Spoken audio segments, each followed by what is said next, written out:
রমাদান মাসে একটা রাত আছে লাইলাতুল কদর। লাইলাতুল কদর 27 রমজানেই হবে জরুরি না।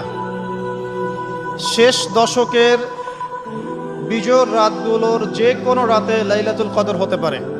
হতে পারে 21-এর রাত, হতে পারে 23 বা 25 বা 27 বা 29।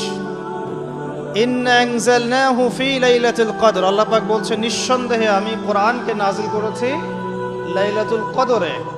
ওয়ামা আদরাকা মা লাইলাতুল কদর, হে নবী আপনি কি জানেন লাইলাতুল কদর কি জিনিস? লাইলাতুল কদরি খায়রুম মিন আলফি শাহর, এই রাতটা হচ্ছে 1000 মাসের চাইতে উত্তম। কোরআন নাজিল করার কারণে লাইলাতুল কদর 1000 মাসের চেয়ে উত্তম।